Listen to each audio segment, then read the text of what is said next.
I think first deadlines are meant to create a notion that the president is not working, which is not true. However, I want to say the Star stated very clearly that despite the slow growth, there has been 800 to 2,000 jobs created.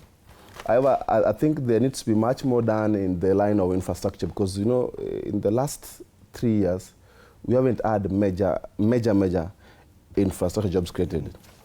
And if you look forward to these coming months, there's opening of the Mausame-Tirironi Highway, which I know will create another big jobs for people.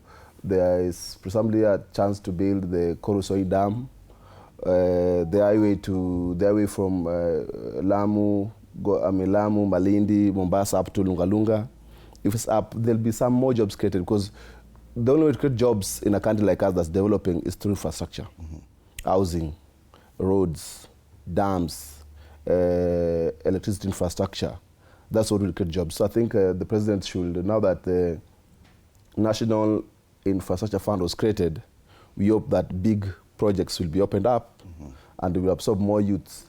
From such jobs is where the service industry will grow, banking will grow, hotel industry will grow, and other services will grow. Otherwise, as of now, I think the only challenge we have is the excess rains that will slow down agriculture, because in where I come from, the rains have for surely affected farming, and we expect meager produce after the rains because it has rained excessively long this year. Yeah, such vagaries of the weather do happen across any administration. Things like flood, droughts, that is something constant. We cannot say that it was better for any other president. No. This year, we have been here. During 2022, there was also rains. During Corona, it rained also for a very long time. 2020, it rained for a very long time. There was one also in 2017. But no, coming towards election, it affects how the population thinks towards the president. What do you do on subsidies? What do you do on tax cuts? And now it has been compounded by the cost of fuel.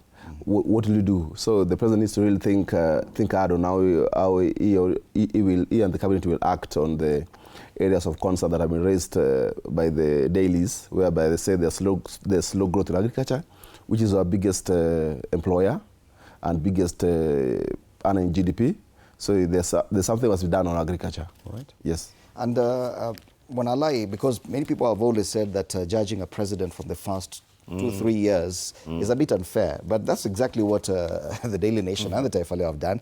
And they've done a comparison of the first 3 years of the last 3 presidents, Uhuru Kenyatta, Mwai Kibaki, Uhuru Kenyatta, then President William Ruto. And if you look at the trajectory across, President Mwai Kibaki inherited a growth rate of 2.9%, and by the 3rd year of his administration, it had gone up to 5.8%. Uhuru Kenyatta inherited from 5.9%. It dropped slightly to 5.7% by the 3rd year. Now, William Ruto inherited that 5.7% from his predecessor, but by the 3rd year,